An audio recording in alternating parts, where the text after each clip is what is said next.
영상 시청하시기 전에 구독과 좋아요 부탁드립니다. 알림 설정까지 꼭 잊지 말아주세요.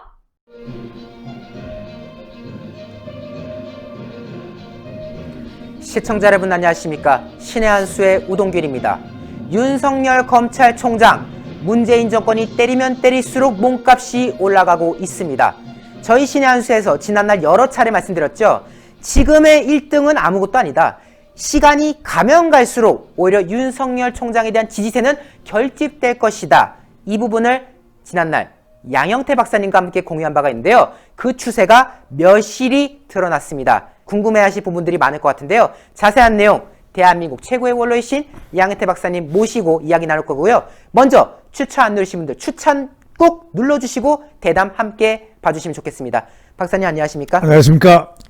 박사님께서 한 수차례 말씀을 주셨어요. 20%대 지지율은 아무것도 아니고 이제 계속해서 추미애가 때리면 때릴수록 30% 40% 쭉쭉 올라갈 거다라고 이제 언급을 했었는데 이제 그 과도기 단계로서 이제 30%에 가까운 여론조사 결과까지 나왔습니다. 네.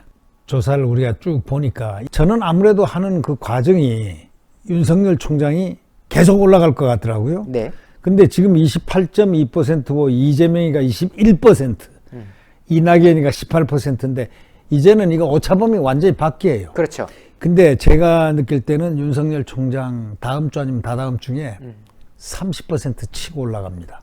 그리고 이분들이 공수처 만들어가지고 무슨 윤석열을 집어넣겠다 뭐 이런 소리들을 지금 함부로 하고 보복하겠다, 부인하고 같이 집어넣겠다 하면 할수록 이낙연이하고 이재명이가 거꾸로져요. 오히려 그러니까요. 밑으로 퍼지고 위로 올라가는 이런 형세를 갖다가 갖게 된다. 저는 이번 주에 30% 칠지도 모른다 그랬잖아요. 네네. 지금 1.8% 부족한 30%입니다. 그렇죠. 그리고 오차범위 안에서 서로 이제 1, 2, 3을 다퉜잖아요. 1등을 했는데 네. 바로 오차범위 완전 벗어났어요. 그렇죠. 민심의 흐름이란 거는 거짓이 없다. 반드시 현상을 나타내는데 한 가지 주의점이 뭐냐면 흔히들 얘기하기를 일시적인 현상이다. 윤석열 총장이 일시적 현상이 아닙니다.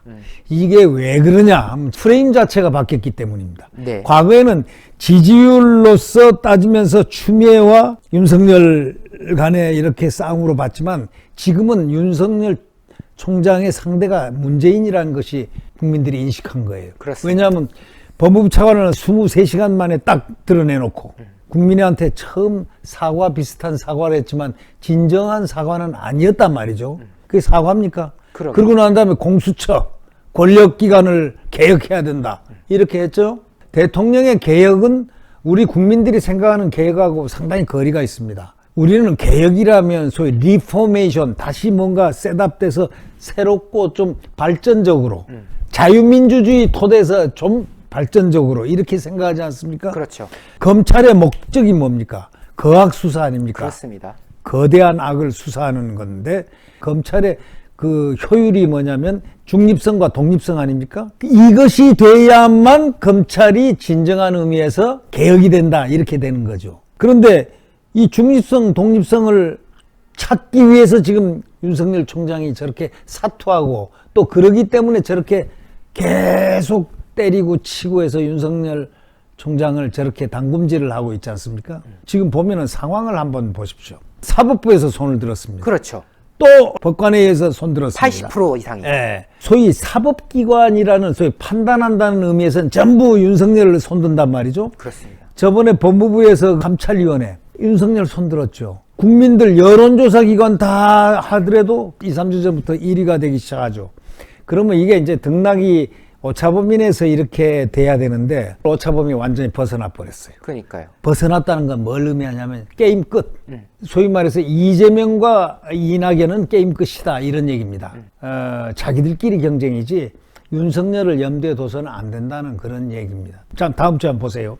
이낙연 더 떨어집니다. 그럴 것 같아요, 제가 봐도. 이낙연 더 떨어지고 이재명도 휘청거립니다. 지금 이낙연 같은 경우도 우리 네. 박사님께서도 잘 아시겠지만은 측근이 석연치 않은 지금 죽음을 맞이했단 말이에요. 네. 그리고 그 죽음에 따라서 이낙연의 여러 의혹들이 더욱 지금 확산되고 있는 상황이거든요. 네. 지금 옵티머스랑 엮인 게 한두 가지가 아니다. 심지어 여의도 있던 사무실의 보증금을 옵티머스가 대줬다. 이런 지금 보도까지 나오면서 지금 이낙연은 비리의 프레임이 이제 말려들기 시작했습니다. 정권 비리 프레임이 이제 말려들기 시작했고, 이재명 그나마 그 반문 내에서 쟤는 그래도 좀 목소리 낸 사람이야, 이런 이미지가 있었는데, 윤석열 총장을 이 민주당이 하도 때려놓다 보니까 그 이미지가 지금 윤석열 총장으로 쏙 쏠려버렸어요. 그러다 보니까 이재명도 지금 상당히 대책을 마련할 수밖에 없는 그런 상황이지 않습니까? 근데 윤석열에 대한 대책은 이제 마련이 안 돼요. 왜 안 되냐면 윤석열은 국민이 알아버렸어요.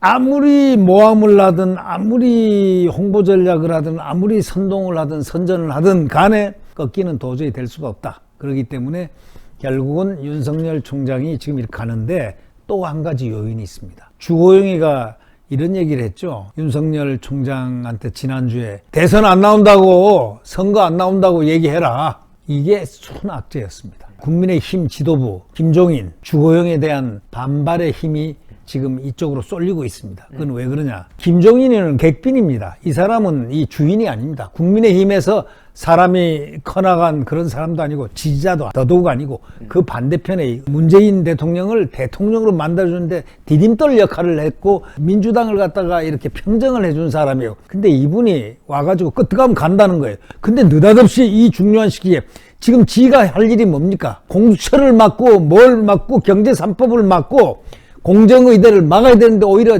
저쪽의 정책을 전부 옳다 하고 나가다가 드디어는 전직 대통령 박근혜 대통령, 이명박 대통령을 사과를 해야 된다. 국민들에게 사과를 하려면 지 혼자 할 것이지 당을 끌고 다 하겠다. 그것도 비상대책위원장이 하는 게 아닙니다. 하려면은 이 당에 있는 이 당성이 강한 사람들이 모여가지고 이거 이렇다 이렇게 해서 전체 회의를 당원 이 소위 당 중진들 회의를 한다든가 해가지고 골수 당원들이 투표를 해서 하는 겁니다. 그렇다면 그게 될 수도 이루어질 수도 있고 하지만 만약에 그 사과를 못하게 하면 나는 나갈래. 이 나갈래가 원래 이 사람의 장기입니다. 그렇죠.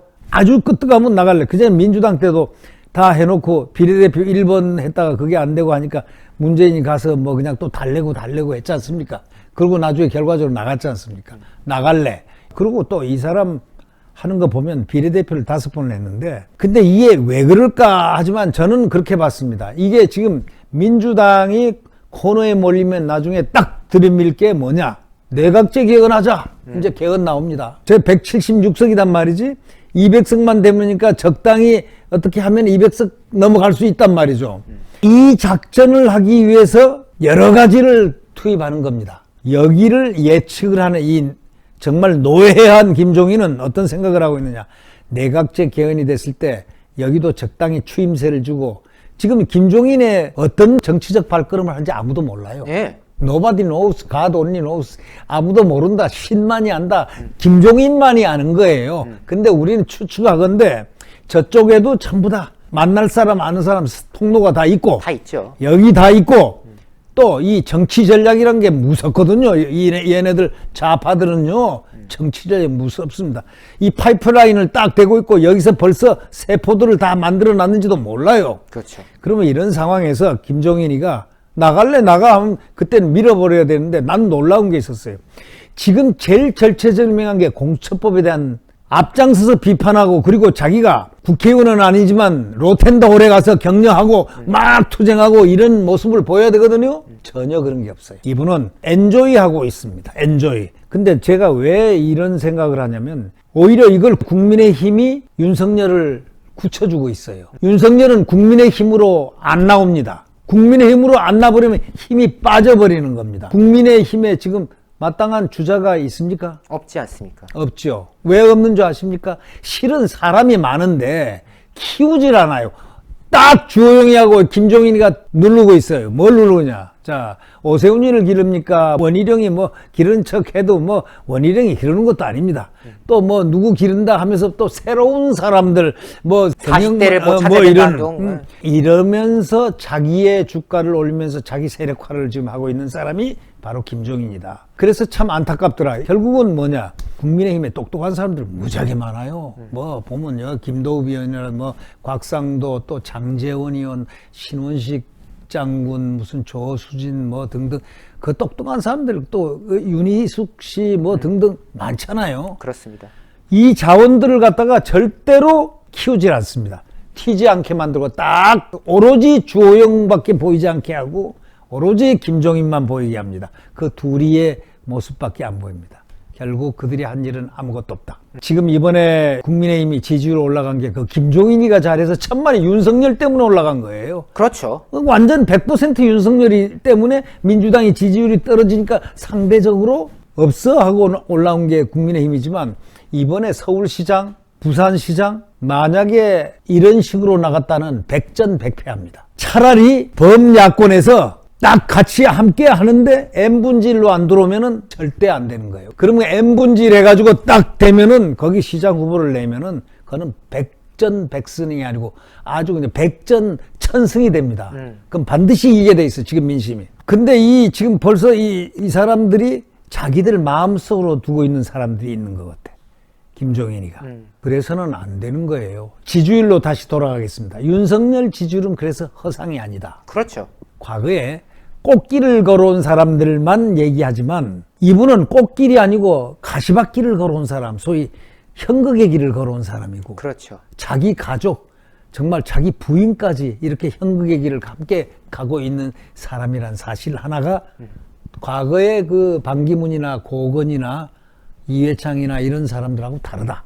바로 이게 하나의 차이점이 있고 두 번째 무슨 차이가 있느냐. 프레임 자체가 과거의 사람들은 고작해야 야당 아니면 여당 상대, 여당이면 야당 대권 주자 상대인데 지금 윤석열 상대는 문재인입니다. 그건 누가 프레임을 그렇게 만들었나요? 그 사람들이 그렇게 자초한 거 아닙니까? 대통령이 만들었어요. 왜? 법무차관 딱 그럴 정도 되면은 법무차관 발령하지 말고 이거는 저 징계 관도 이런 얕은 소리로 하면 안 돼. 이게 되더라도 이게 문제가 더 복잡해져. 공수처 그것도 하지 마. 국민이 원하는 거 아니면 하지 마 하면 그분은 아주 이거됩니다. 그 다음 주부터 문재인 대통령은 지지율이 50쳐 올라갑니다. 근데 그걸 안 하거든요. 왜? 퇴임 후가 걱정이 되는 거예요.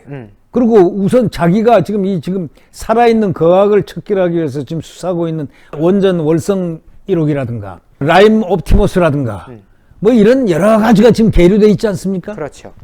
이 사건에 손 대는 날 이게 터지면은 그거 하니까 바로 처방으로 내린 게 공수처 아닙니까? 공수처 진짜 무시무시한 거죠. 따지고 보면. 그렇죠. 근데요, 공수처에는 허점이 많습니다. 공수처 그래가지고 이제 자기들 식으로 해서 공처장이 이제 다 검사들 임명하니까 검사들을 모조리 경력도 없어도 그냥 변호사 경력, 실무 경력이면 된다. 그러면은 이 검찰이라든가 경찰에서 어떻게 보겠습니까? 경찰에도 사법시험 합격한 사람들이 엄청 많거든요. 많아요. 예. 수사 인력들은 아주 전문 인력들입니다. 검찰은 얼마나 대단합니까, 거기? 그럼 그 두 양대 사법기관에서 볼 때, 아니, 변호사 몇 번, 6년 하다가, 7년 하다가 무슨 경력도 없는 사람들이 말이지, 속으로 얼마나 웃겠습니까? 아니, 수사 베테랑들이 소위 경찰이나 검찰에 얼마나 깔려 있습니까? 볼 때 이건 수사 숫자도 모르는 사람들이, 수사를 지휘한다고 가져와! 이렇게 만약에 했다는 그냥 당장 반발 일어납니다. 그렇죠. 권력기관이 반발 일어나면요, 무섭습니다. 그렇죠. 그러면 경찰하고 검찰하고 짜고 딱 나오면 정권 무너집니다. 그렇습니다. 이런 식으로 하면 안 되는 거예요. 그래서.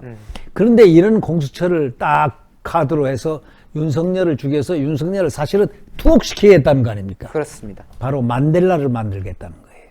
맞아요. 만델라를 만들어서 진짜 대통령, 윤석열 대통령. 진짜 영웅으로 아주 제대로 만드는 영웅으로 거죠. 작정을 하고 있는 거예요. 그렇죠. 그래서 저는 그런 생각합니다. 그 순간에 뭐가 되느냐. 이미 문재인 상대는 윤석열이다. 이낙연이가 왜 떨어진 줄 압니까? 집중적으로 공수처를 막 주장했습니다. 그리고 아주 그냥 자기 선거할 때 윤석열이라고 그러면 펄펄 뛰고 지금 난리가 났거든. 이재명이는 지지율이 조금 완만하겠지만 이낙연은 앞으로 보십시오. 15% 이하로 떨어집니다. 그렇습니다. 그렇게 되면은 15 이하로 이렇게 왔다 갔다 되다가 보면은 결국은 추락입니다. 사양해버리죠. 날개 없는 추락. 윤석열 이 지지율은 30% 칩니다. 30% 치면은 불가해한 바다가 됩니다. 그렇죠. 소위 불개성이 됩니다. 그렇기 때문에 그럴수록 윤석열 총장은 더 커집니다. 맞습니다. 정말 지적해 주신 대로 윤석열 총장의 몸값만 키워주는 그런 여당의 행태, 우리가 그 부분을 짚어봤고요. 또 윤석열 총장의 결기가 또 여러 가지 가치를 만들어내는 만큼 앞으로도 여러 가지 상황들을 주시하면서 어떻게 대권 향방이 이어질지 그것도 하나하나 살펴보도록 해야 되겠습니다. 네. 박사님 오늘 말씀 너무나도 감사합니다. 감사합니다. 자, 박사님 말씀하신 대로 지금 딱딱 들어맞고 있습니다. 저희가 다반뉴스와 같은 자리에서도 그 부분을 거듭 강조해드리고 있지 않습니까? 윤석열 1강 체제 굳혀가고 있다. 다른 주자들이 가보지 않은 영역으로 가고 있다. 이 부분 과연 그것이 참일지 지켜봐 주십시오. 아마 답이 금방 나올 것 같습니다. 자, 대한민국 최고의 원로이신 양은태 박사님께서 여러 가지 시원한 말씀들을 이어주셨죠? 자, 이 영상 외부로 많이 나갈 수 있도록 하얀색 검지를 까맣게 추천 잊지 말아주셔야 되겠고요. 그리고 양은태 박사님께서 운영하시는 유튜브 채널 양영태 박사TV 유튜브에서 양영태 검색하면 바로 나옵니다. 그곳에 가시면 박사님의 여러 고견들 하나씩 접하실 수 있으니까요. 양은태 박사TV 구독 안 하신 분들 구독 꼭 해주시고 그리고 양 박사님께서 운영하시는 여의도 예측과 지금도 계속해서 운영이 되고 있으니까요. 많은 관심 잊지 말아주십시오. 신의 한 수도 구독 안 하신 분들 구독 버튼 꼭 눌러주십시오. 시청해주신 여러분 대단히 감사합니다. 감사합니다. 감사합니다. 신의 한 수가 자랑하는 한과 소개시켜 드리겠습니다. 지금 제 앞에는 찹쌀 육아와 현미 육아가 각각 있는데요. 이미 주문해 보신 분들께서는 많은 지금 호평을 남겨주고 계신 상황입니다. 부드럽고 달콤한 맛의 찹쌀 육아 그리고 고소하고 바삭하게 튀겨진 이 현미유가 각각 훌륭한 맛을 자랑해내고 있는데요. 특히 전 개인적으로 이 현미유가 너무나 좋습니다. 지금 이렇게 하나하나 박힌 게 현미인데요. 이게 기름에 튀겨진 게 아닙니다. 굵은 소금에 열기를 이용해서 튀겨졌다고 하는데요. 때문에 기름지지 않으면서도 바삭하고 고소한 맛을 충분히 살려낸 그래서 너무나도 훌륭한 맛을 자랑해낸 육아라고 말씀드릴 수가 있겠습니다. 제가 한번 딱 먹어볼 텐데요. 지금 소리가 보이실 겁니다. 굉장히 바삭한 맛이 딱 느껴지지 않겠습니까? 이렇게 훌륭한 구성으로 이루어진 이 한과들 구성이 어떻게 되냐고요? 찹쌀유가 650g 그리고 현미유가 750g으로 구성돼서요. 총 1.4kg을 저희가 드립니다. 건강에 이로운 한과 평상시에도 간식으로 드시면 얼마나 좋겠습니까? 그런데 그 1.4kg 한과 구성 가격마저도 너무 합리적입니다. 3만원에 찹쌀유가 650g, 현미유가 750g에서요. 총 1.4kg 나오는데요. 양이 가늠이 안 되시죠? 굉장히 큰 양으로 이렇게 딱 나와가지고요. 딱 보시는 순간 괜찮네. 내가 합리적인 가격에 구입했구나 라는 생각이 들 만큼 충분한 구성으로 이루어져 있습니다. 010-2231-1952입니다. 이곳으로요. 문자로 주문 문의 주시면요. 나중에 사장님께서 연락을 주실 거니까요. 이번 구성 절대 놓치시면 안 되겠습니다. 그리고 서울 세관 부근에다가 맛보는 날이라는 매장을 또 차리셨다고 합니다. 지금 아래 나오는 연락처로 문의 주셔가지고 찾아가 보실 수가 있을 것 같은데요. 매장에 가시면은 이 한과가 만들어지는 과정 직접 보실 수 있다고 하고요. 또 그곳에서 한과를 또 주문하실 수도 있습니다. 만약 오프라인 매장에서 주문하시게 되면요. 차도 무료로 제공한다고 하고요. 또 특별 선물이 별도로 나간다고 하니까요. 맛보는 날 매장에서 한과를 경험해 보시는 것도 좋을 것 같습니다. 010-2231-1952 010-2231-1952입니다. 주문 문자 남겨주셔서 구입하시고 또 매장 방문을 통해서 좋은 맛있는 한과 경험해 보시면 좋을 것 같습니다.